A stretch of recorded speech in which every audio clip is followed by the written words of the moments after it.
수업을 들어야 돼요. 줄 수도 없어요. 뒤로 다 쳐다보고 있어서. 또 다 뒤로 가기 때문에 또 목사가 잘 수는 없잖아요. 비싼 수업료를 내고 공부하는데 잠은 이제 유익한 시간이었습니다. 한 주 또 제가 좀 많이 또 심적으로 많이 또 힘든 한 주간이었어요. 이제 하나님께서 이렇게 힘을 주셔서 이렇게 콧물 나지 않고 기침하지 않고 오늘 이렇게 단에 서서 말씀을 전해드리는 게 얼마나 감사한지 몰라요. 다 여러분이 기도해 주셔서 제가 또 힘을 얻는 줄 믿습니다. 이제 이 구정을 지나고 이제 2월 첫 주, 둘째 주 14일 되면 이제 공부가 마치게 됩니다. 잘 마칠 수 있도록 기도해 주시기 바라고요. 자, 오늘 우리가 함께 나눌 하나님의 말씀의 제목이 있습니다. 한번 읽어봅시다. 축복을 받는 비결. 이런 우리가 신앙생활하면서 우리가 하나님 축복을 받아야 되잖아요. 그죠? 우리가 믿음 생활할 때 참으로 하나님을 잘 우리가 섬겨서 또 말씀에 잘 순종해서 우리가 축복받는 인생이 되어야 될 줄 믿어요. 자, 오늘 말씀을 우리가 보면은 이스라엘 백성들이 이제 광야에서 40년을 방황하게 된 후에 그들이 그토록 또 기대하고 또 바랬던 또 하나님이 약속하셨던 그 약속의 땅 가나안을 향하여 이제 바로 눈앞에 두고 있었어요. 자, 지금까지 돌이켜보면은 하나님의 신실하심을 생각해보면 그들이 얼마나 감동이 되고 감격이 됐겠어요. 모세는 백성들에게 말씀을 듣고 겸손한 마음으로 하나님의 법과 하나님의 명령을 행하라고 하면서 그러면 너희가 하나님의 명령을 행하면 어떻게 되는가? 내가 복을 받아서 하나님이 약속하신 대로 너희가 적과 꿀이 흐르는 땅에서 내가 크게 번성하리라. 약속의 말씀을 주고 있어요. 모세는 이미 하나님의 백성인 이스라엘 백성들에게 하나님이 약속하신 약속의 땅에서 영원한 삶을 살 때 어떻게 하나님이 기뻐하시고 약속의 축복이 영원할지를 가르쳐주고 있어요. 자, 오늘 첫 번째 그 말씀을 볼게요. 축복받는 비결이 뭘까요? 자, 첫째, 시작. 첫째로 축복을 받는 비결이 무엇인가? 너희가 하나님을 전심으로 사랑하는 거예요. 자, 4절과 5절 한번 띄워봅시다. 시작.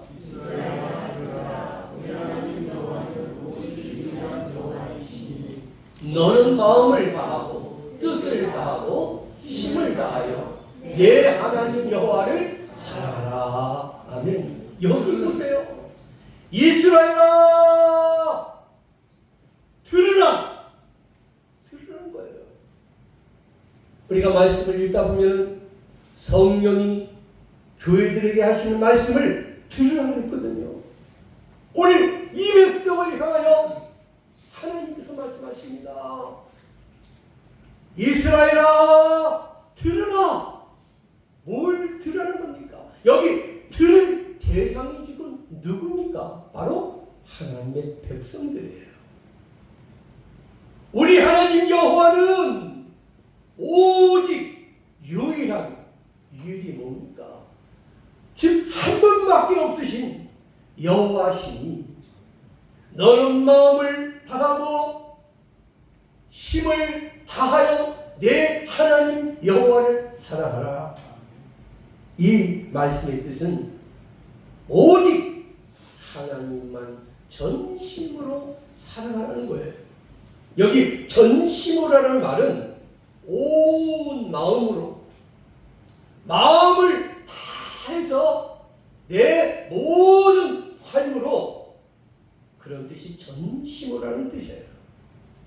예수님께서도 가장 중요한 말씀을 계명을 하실 때에 저와 여러분이 오직 하나님 한 분만을 바라보기를 원하시고 하나님 한 분만을 사랑하시기를 원하신다는 거예요.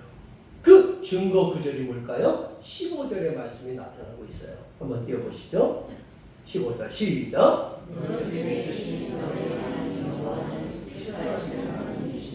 너희 중에 계신 너희 하나님 여호와는 질투하시는 하나님이시다. 자, 이와 같이 하나님은 우리 모두를 위한 사랑이 크심을 말씀해 주고 있는 거예요. 여러분, 우리 하나님 외에 우리는 다른 것을 바라보지 말고 하나님 외에 다른 것을 더 사랑하지 말아야 될 줄로 믿습니다. 왜 그럴까요? 봅시다. 시작. 하나님보다 다른 것을 더 사랑하면 그것이 우상이 된다. 하나님보다도 다른 것을 더 사랑하면 그것이 우상이 된다는 거예요. 그렇습니다. 우상은 하나님께서 가장 미워하시는 것이고 반드시 무너지고 멸망하게 된다는 것을 깨닫기 바랍니다. 이 시간 저와 여러분이 반드시 깨닫고 알아야 할 것이 있습니다. 그것은 바로 하나님의 자녀가 물질을 우상으로 삼기면 물질을 통하여 넘어진다는 거예요. 명예와 권력을 우상으로 삼으면 이를 위하여 멸망하게 된다는 거예요. 성경의 말씀은 하나님을 사랑하되 오늘 뭐라고 그랬어요? 마음을 다하여 힘을 다하여 여호와를 사랑하라 그랬어요. 바로 여기에 나오는 찬양이 있어요. 바로 마음을 다하여 성품을 다하여 여호와를 사랑하라. 여러분, 이 찬양을 깊게 한번 생각해 보시고 오늘 우리가 어떻게 하나님을 사랑해야 될 것인가? 자, 찬양으로 고백해 봅시다.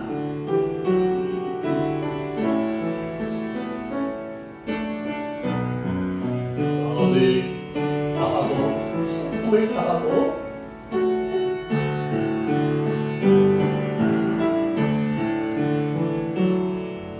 마음을 다하고 성품을 다하고 힘을 다하여서 여호와를 사랑하라. 내게 준 계명을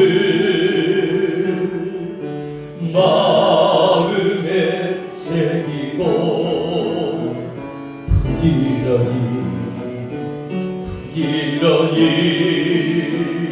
이웃에게 전하여라. 그러면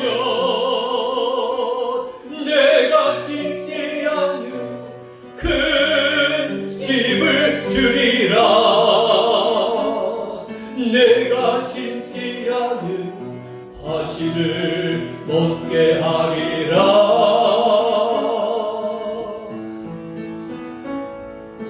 그러나 한 가지 잊지는 말아라. 죄인된 우리를 구원하신 여호와를. 아멘. 오늘 마음을 다하고 성품을 다하고 힘을 다하여 주 여호와를 사랑하라. 오늘 우리가 하나님을 사랑해야 될 것을 말씀해 주고 있어요. 여러분, 사랑하는 여러분, 사랑은요 머리가 아닙니다. 사랑은요 이 마음으로 하는 것입니다. 사랑은요 가진 것입니다.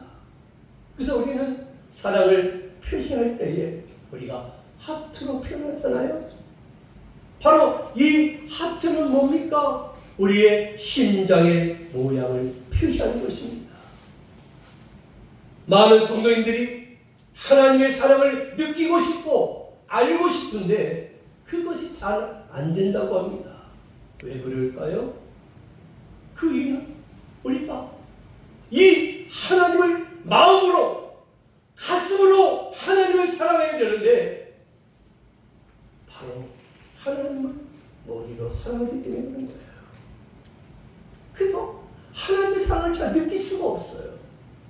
여러분, 정말로 하나님의 사랑을 느끼고 싶고 하나님의 사랑을 알고 싶으시면요, 머리가 아닌 이 마음으로, 가슴으로 하나님을 사랑할 수 있기 바라요. 여러분, 사랑은 지식이 아닙니다. 남녀가 결혼하기 위해서는 진정한 사랑이 필요한 것처럼 사랑은요, 뜨거운 마음으로 사랑해야 되는 것이죠. 하나님은 이처럼 우리에게 목숨을 다하여 하나님을 사랑하라고 명령하고 계셔요. 자, 띄워주십시다. 시작. 그래요. 사랑은 머리가 아닙니다. 이 마음인 것입니다. 가슴인 것입니다. 여러분, 우리가 하나님을 사랑하되 생명을 걸고 사랑해야 될 줄로 믿습니다. 바울은 그렇게 주님을 사랑했던 사람이에요. 바울이 한 번은 예루살렘으로 올라간다고 했을 때에 주변에 많은 사람들이 바울을 말렸어요. 가지 말라고.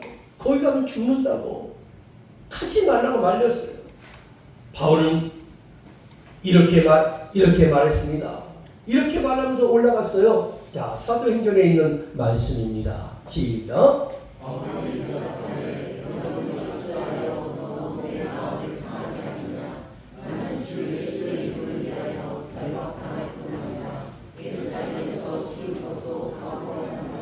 아멘.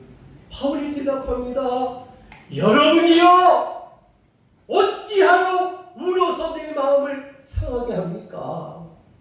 나는 주 예수의 이름을 위하여 결박당할 뿐만 아니라 내가 예루살렘에 가서 죽을 것도 각오했습니다. 그렇습니다. 바울은 자기 생명을 내어놓기까지 하나님을 사랑했다는 거예요. 우리가 성경의 말씀을 읽다 보면은 믿음의 여인 에스더가 나오잖아요. 에스더는 어떠했습니까? 그 당시 하만이 이스라엘 백성을 다 죽이려고 정월 13일 날짜를 아예 정해놨어요. 즉 정월 13일은 우리 날짜로 따지면 12월 13일입니다. 이 12월 13일이 되면 모든 유대인이 죽는 날입니다. 이것을 안 백성들은 굵은 베옷을 입고 성직에서 대성통곡을 하게 됩니다. 모두가 슬픔에 빠져 있을 때에 시녀와 내시를 통해서 이 사실을 알게 된 모르드게의 사촌 동생이었던 에스더 왕비가 있었어요. 에스더 왕비는 자기 백성을 너무너무 사랑했어요. 그 당시 왕의 부름이 30일 동안 없었어요. 어찌 된 일인지 왕이 왕비를 안 부르는 거예요. 그때 지금 너무 급한 때가 아닙니까? 이제 12월 13일이 되면 이스라엘 백성들이 다 죽게 된 상황이에요. 너무나 위급한 상황이었어요. 그때에 에스더는 유명한 말을 하지 않습니까? 죽으면 죽으리라. 참 얼마나 멋진 말이에요. 죽으면 죽으리라. 이 각오를 가지고 왕의 법을 어기면서 왕에게 나가게 됩니다. 그 당시에 아하수에로의 왕이 부름이 없으면, 즉 왕이 금호를 내밀지 아니하면요 죽는 거예요. 여기 금호는요 왕의 권위나 위엄을 상징하는 금으로 만든 지팡이입니다. 왕이 이 금으로 만든 지팡이를 내밀지 않으면요 왕비라도 죽는 것입니다.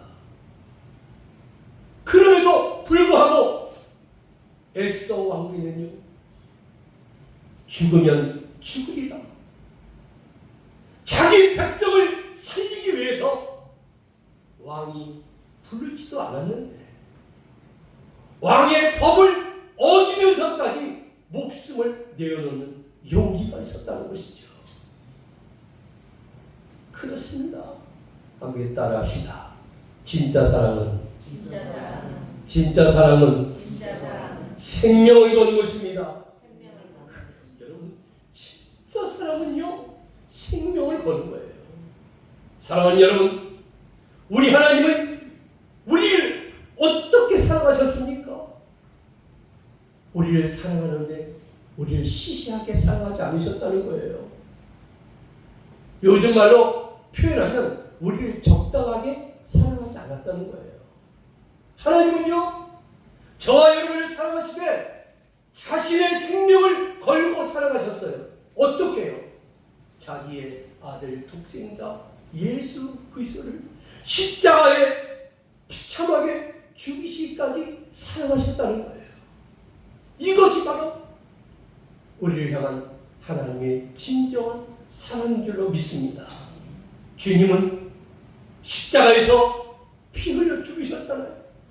여러분, 이 피는 무엇입니까? 피는 바로 생명을 상징하는 거예요. 창조자이신 하나님께서 피져버린 저와 여러분을 위해서 생명을 내어주시기까지 사랑하셨다는 거예요. 할렐루야! 이것이 하나님의 진정한 사랑인 줄로 믿습니다. 저 여러분 모두는 하나님의 사랑을 값없이 아무 노력 없이 은혜로 받았지만 그 안에 담긴 진정한 사랑은요 생명을 주시기 위한 하나님의 진정한 마음이셨다는 거예요. 그런데 우리는 이 엄청난 하나님의 사랑을 받고도 하나님을 너무나 시시하게 적당하게 사랑하고 있지 않은지 한번 생각해 보십시다. 우리는 어느 때는 정말 속상한 일이 있어도 마음이 상하잖아요. 우리는 때로는 기분이 나쁘고 뭐가 상황이 안 좋을 때는 우리 또 예배의 자리도 소홀히 할 적도 있잖아요. 혹시 우리가 원하는 일이 내 뜻대로 이루어지지 않는다고 하나님의 존재마저 무시하거나 부정하고 있지는 않은지. 자, 한번 띄워봅시다. 에스더는 시작. 에스더는 죽으면 죽으리라. 자기의 백성을 살리기 위해 목숨을 내는 용기였어요. 그래요. 여러분, 아까 잠깐 말씀드렸듯이 에스더는 죽으면 죽으리라. 자기 백성을 살리기 위해 목숨을 내어놓았잖아요. 우리 하나님은 우리를 사랑하시기 때문에 단 하나밖에 없는 독생자 예수 그리스도를 이 땅에 보내주셨던 것이죠. 그 주님은 우리를 위하여 목숨을 내어놓으셨잖아요. 이게 진정한 주님의 사랑이에요. 자, 그 다음 함께 해봅시다. 시작. 진짜 사랑은요 생명을 거는 거예요. 다시 한번 떼봅시다. 그 다음 시작. 하나님은 자신의 생명을 걸고 독생자 예수 그리스도를 십자가에 죽이시기까지 사랑하셨다. 아멘. 이게 하나님의 사랑이에요. 하나님은요 우리를 얼마나 사랑하시는지 단 하나밖에 없는 그 독생자 예수님을 십자가에 내어 주시기까지 죽기까지 사랑하셨어요. 죽이시기까지 사랑하셨다는 거예요. 사랑하는 여러분, 이제는 이 놀라운 하나님의 진정한 사랑에 대하여 우리도 가슴으로 생명을 걸고 반응해야 될 줄로 믿어요. 내가 전심으로 하나님을 사랑할 수 있길 바라요. 내가 입으로만 고백이 아니라 이제는 더 나아가 나의 삶으로의 고백이 있어야 될 줄로 믿습니다. 자, 5절을 봅시다. 피는 생명, 그 다음은 게 없어요. 자, 그 다음 또 시작. 너는 마음을 다하고 뜻을 다하고 힘을 다하여 깨달음을 그래요. 너는 마음을 다하고 뜻을 다하고 힘을 다해서 내 하나님을 사랑하라. 여러분, 명령의 명령. 성경을 읽다 보면 라자로 끝나는 건 다 하나님이신 명령이에요. 하라는 거예요. 그렇게 하라는 거예요. 이 말씀은 온 정성과 모든 생각과 의지를 다 동원해서 하나님을 사랑하라는 거예요. 여기 힘을 다하여 하나님을 사랑한다는 것은 무슨 뜻일까요? 한번 봅시다. 시작. 힘을 다한다는 뜻은 무엇일까요? 하나님을 내가 가지고 있는 시간, 물질, 내 삶의 모든 것을 동원하여 최선을 다하여 힘껏 하나님을 사랑하는 것이다. 그래요. 이게 힘을 다하여 사랑하는 거예요. 내가 주신 시간, 내게 주신 물질, 내 삶의 모든 것을 동원해서 최선을 다하여 힘껏 하나님을 사랑해야 된다는 것이죠. 그저 우리가 시간이 남아서 예배드리고 물질이 여유 있어서 예물을 드리는 것은 진정으로 하나님을 사랑하는 것이 아닙니다. 하나님께서 우리에게 시간과 물질이 없으면 안 되는 그런 분이 아니시잖아요. 분명한 사실은 우리의 시간과 우리의 물질은 하나님께 드릴 수 있도록 허락된 하나님의 은혜인 줄로 믿습니다. 사랑하는 여러분, 이제는 마음으로 사랑하시되 생명을 바쳐서 하나님을 사랑할 수 있기 바라요. 힘껏 최선을 다하여 하나님을 사랑할 수 있기 바랍니다. 그리고 우리가 축복받는 비결이 있어요. 두 번째 볼까요? 시작. 말씀을 가까이 하라. 이게 축복받는 비결이에요. 함께 볼까요? 6절. 모세는 이렇게 권면의 말씀을 주고 있어요. 시작. 명하는 이 말씀을 너는 마음에 새기고 했어요. 오늘 내가 내게 명한 이 말씀 너는 마음에 새기고, 이 말씀의 뜻은 무엇일까요? 자, 봅시다. 시작. 오늘 내게 명하는 이 말씀을 너는 마음에 새기고라는 이 말씀의 뜻은 말씀 중심으로 말씀이 기준이 되는 삶을 살아라. 아멘. 여러분, 내가 내게 명한 이 말씀 너는 마음에 새겨라. 이 새겨라는 말씀은 말씀 중심으로 말씀 기준으로 삶을 살라는 거예요. 여러분, 저와 여러분 모두는 하나님 말씀 중심으로 또 하나님 말씀이 기준이 되는 삶을 살아갈 수 있기를 바랍니다. 이런 행동 하나하나가 바로 미래의 축복의 씨앗이 되는 줄로 믿습니다. 이 말씀의 중심이 되는 신앙의 결과와 이 열매는 바로 하나님의 자녀에게 나타나는 거예요. 자, 함께 보죠. 본문 7절입니다. 내 자녀에게 부지런히 가르치며 집에 앉았을 때든지 길을 갈 때든지 누워있을 때든지 일어날 때든지 이 말씀을 강론할 것이며, 여기 보면 자녀들에게 부지런히 말씀을 가르치는 삶을 통해서 열매로 나타나게 된다는 거예요. 자, 그리고 8절, 9절에 모세는 백성들에게 어떻게 하라고 가르쳐주고 있습니까? 시작. 내 손목에 매어 기호를 삼으며 내 미간에 붙여 표로 삼고 또 내 집 문설지와 바깥문에 기록할지니라. 아멘. 여러분, 말씀을 손목에 매어 기호를 삼고 미간에, 즉 눈썹 사이에 붙여 표를 삼고 집 문설지와 바깥문에 기록하라고 명령하고 있어요. 이와 같이 하나님의 백성들은 하나님의 말씀을 항상 가까이 하면서 살라는 뜻이에요. 사랑하는 여러분, 우리 때론 하나님 말씀을 가까이 하면 부담이 되는 것 같고 손해가 되는 것 같아도 결국은 그것이 인생 전체의 짐을 더는 길이고 말씀을 멀리하면 부담은 없는 것 같아도 인생길은 더 고단하게 된다는 것을 우리는 영적으로 깨달아 알 수 있기 바랍니다. 여러분 지금처럼 시대가 불안하고 혼란할 때에는 더욱 저와 여러분 말씀을 가까이 해야 될 줄로 믿습니다. 말씀을 가까이 해야 돼요. 전 여러분과 함께 이 찬양을 드리기 원해요. 오 주 없이 살 수 없는 우리 주님 없이는 살 수가 없어요. 우리의 마음속에 있는 이 참된 평화 누구도 빼앗아갈 수 없네. 한번 찬양 드립시다.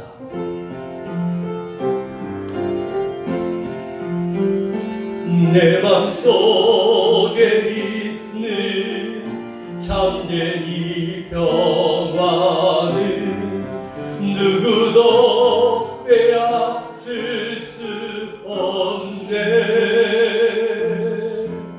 주님은 내 맘에 구주 되셨네.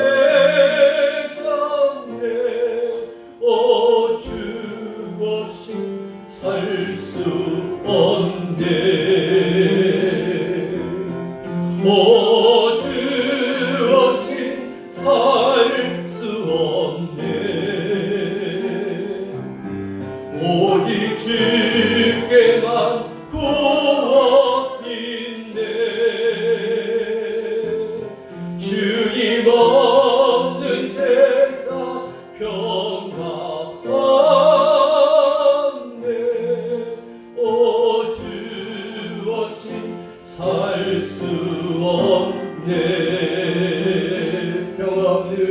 평화 없는 세상 고통과 싸움뿐 사람들은 무서워 떠네.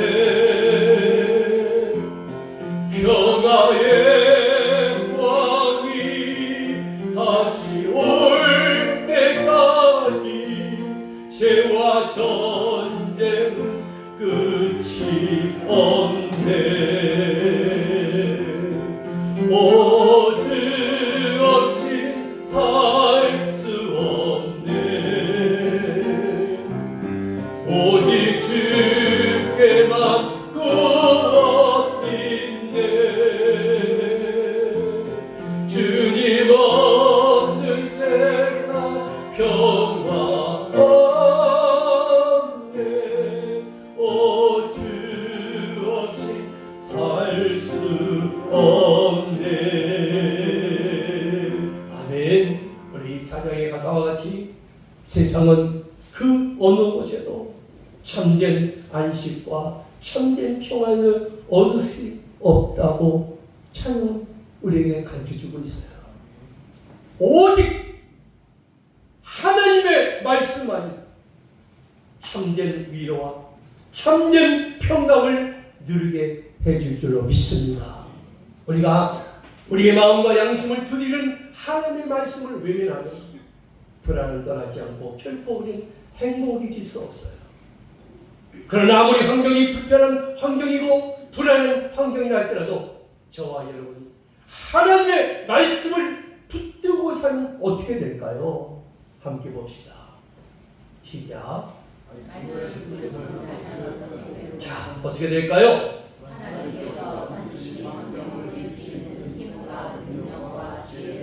믿으시면 아멘 합시다. 아멘.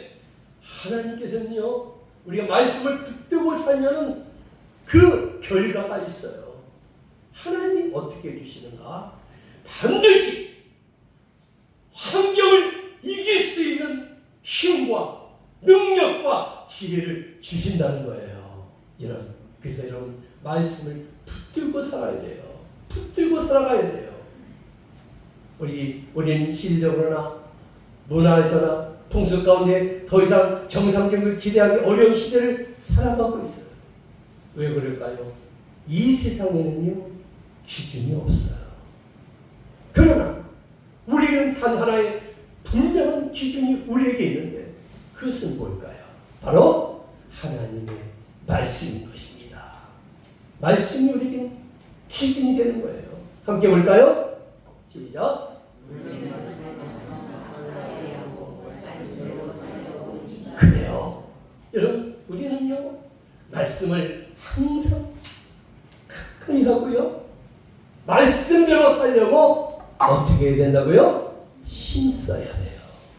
힘을 써야 돼요. 생각해보세요. 말과 행동이 다른 사람의 전하는 말을 누가 신뢰하고 따르겠습니까?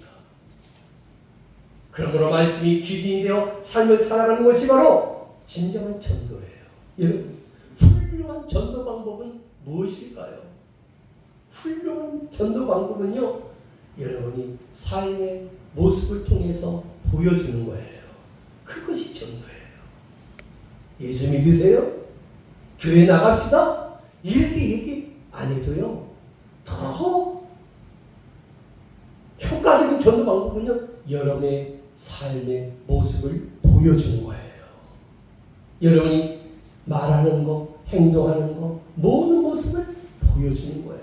그러면요, 저분이 모를까?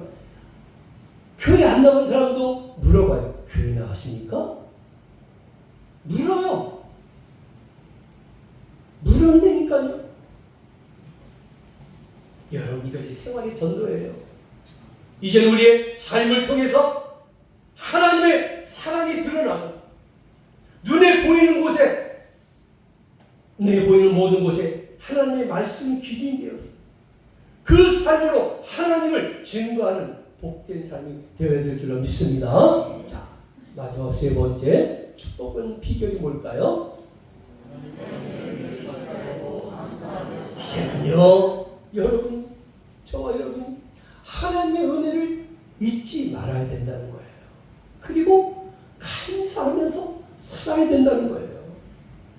말씀을 띄우시죠. 10절과 12절 시작. 너는 너를 애굽 땅 종되었던 집에서 인도해 내신 여호와를 잊지 말고, 잊지 말아라 했어요. 잊지 말아라. 모세는 백성들에게 하나님께서 가나안 땅을 주시고 배부르게 하는 평안의 때에 하나님의 은혜를 잊지 말라고 가르쳐주고 있어요. 무엇인가 조금 가지게 되었다고 하나님의 은혜를 잊어버린다면 그 가진 것은 오히려 그것이 나에게 저주가 될 것입니다. 사람을 병들게 하고 취하게 하는 것이 있다면 그것은 바로 우리의 욕심일 것입니다. 이보다 더 불행한 것이 어디 있겠어요? 여러분, 하나님의 은혜를 잊고 살아가서는 안 될 줄로 믿어요. 이건 불행한 인생입니다. 함께 봅시다. 하나님은, 자, 남은 기도 그 앞에 있는데, 자, 하나님 잊지 말고 감사하며 살아야 된다. 자, 그 다음 내용 없나요? 네, 한번 따라합시다. 하나님은 우리가 하나님의 은혜를 생각하며 범사에 감사할 때 중단되지 않는 은혜를 우리에게 베풀어 주십니다. 아멘. 하나님, 우리가 하나님 은혜를 생각하면서 범사에 감사할 때에 하나님은 중단되지 않은 은혜를 우리에게 베풀어 주신다는 거예요. 우리에게 가장 중요한 복은 바로 우리 모두가 예수 그리스도 안에 거하는 삶이 되는 줄로, 그것이 그런 삶이 되어야 될 줄로 믿습니다. 예수님 안에 거하는 삶이에요. 우리는 이 삶을 우리가 늘 기억해야 돼요. 그래서 오늘 5절과 9절 이제 마지막 말씀을 한번 띄워서 봅시다. 시작. 너는 마음을 다하고 뜻을 다하고 힘을 다하여 네 하나님 여호와를 사랑하라. 오늘 내가 네게 명하는 이 말씀을 너는 마음에 새기고 네 자녀에게 부지런히 가르치며 집에 앉았을 때든지 길을 갈 때든지 누워있을 때든지 일어날 때든지 이 말씀을 강구할 것이며 너는 또 그것을 내 손목에 메어 기호를 삼으며 내 미간에 붙여 표를 삼고 또 내 집 문설주와 바깥문에 기록할지니라. 아멘. 여기 강론한다는 것은 설명한다는 뜻이에요. 기록하라는 거예요. 말씀을 정리합니다.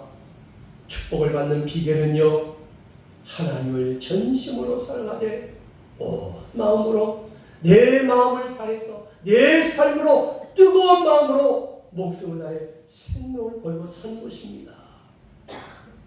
축복을 받는 비결은 하나님의 말씀을 가까이 하는 것입니다. 말씀 중심으로 말씀이 기준이 된 삶을